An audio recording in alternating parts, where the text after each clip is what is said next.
इससे पहले हमने स्मॉल फ्रेंड्स में सबसे पहले कॉन्सेप्ट को समझा था कि स्मॉल फ्रेंड्स कैसे काम करता है। तो हमने बच्चों को ये हाथ से समझाया था कि ये 5 फिंगर्स हमारे लिए स्मॉल फ्रेंड्स के काम करते हैं।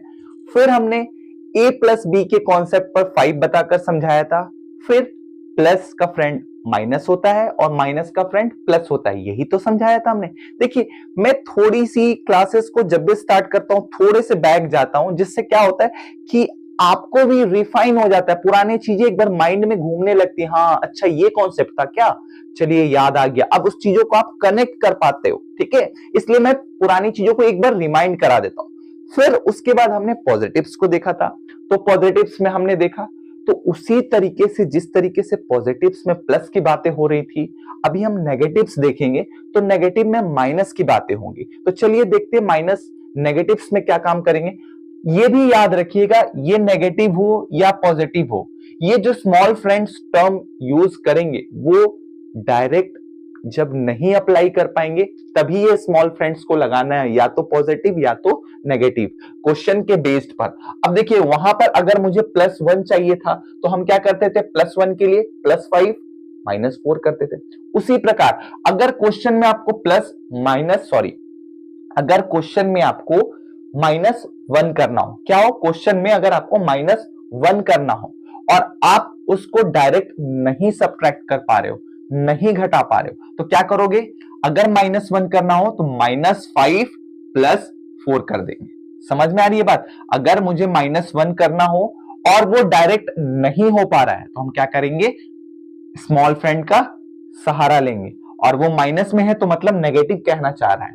तो -1 के लिए क्या करेंगे, -5 + 4 लेंगे।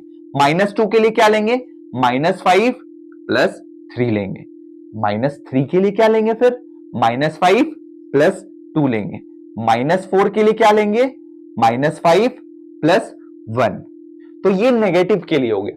इसी तरीके के मैंने 4 टर्म पॉजिटिव में कराए, 4 टर्म नेगेटिव में कराए। तो ये बच्चों को आप जितना ज्यादा बार बार प्रैक्टिस कराएंगे, ये जो टूल्स हैं, ये बेसिक कॉन्सेप्ट्स हैं, ये जितना बच्चों को आप स्ट्रॉन्ग कराएंगे उतना उन्हें बनाने में हेल्पफुल होगा, और खासकर स्टार्टिंग में ये बहुत ही जरूरी है। तो कुछ ट्रिक्स कॉन्सेप्ट देना चाहूंगा इन दोनों के लिए कि आप कैसे बच्चों को याद करा सकते हैं। देखिए, जब भी वो पॉजिटिव की बात करेगा तो यहां पर वो +1 +2 +3 +4 रहेगा, और उसके साथ ये 5 वाला टर्म प्लस में ही रखना है, 5 वाला टर्म प्लस में ही रखना है। और स्टार्टिंग में मैंने समझाया था प्लस का फ्रेंड कौन, माइनस। तो सेम चीज, 1 का फ्रेंड माइनस है तो ये प्लस हो गया, माइनस है तो ये प्लस हो गया, माइनस है तो ये प्लस हो गया, माइनस है तो ये प्लस हो गया। सेम चीज पॉजिटिव में होगा, है ना। ये प्लस में रहेगा तो 5 वाला टर्म पूरा प्लस में रहेगा और ये वाला टर्म माइनस हो जाएगा, ठीक है। तो ये चीजें ट्रिक है, आप इसके बेस्ड पर याद कर सकते हो। जब आप दोनों लिखोगे ना तो सिमिलर समझ में आ जाएगा। ये माइनस के टर्म में है, देखो ये भी माइनस के टर्म में चेंज किया हुआ, ये माइनस से प्लस, माइनस से प्लस, माइनस से प्लस, माइनस से प्लस। समझ में आई बात। इसको ध्यान से देखिएगा, नोट्स बनाइए।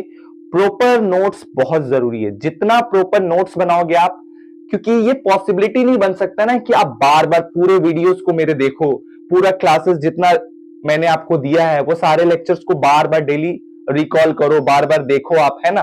तो आप इसके नोट्स प्रॉपर बनाओ, जितने प्रॉपर नोट्स बनाओगे आपको ये बहुत ही ज्यादा हेल्पफुल होगा, ठीक है। तो आप प्रैक्टिस करते रहिए, बच्चों को 10 से 15 बार रिकॉल कराइए और उनको भी एक रिटर्न नोट्स करवाइए, ठीक है। तो फिर प्रैक्टिस करते रहिए, आगे फिर मिलते हैं कुछ नए कॉन्सेप्ट के साथ।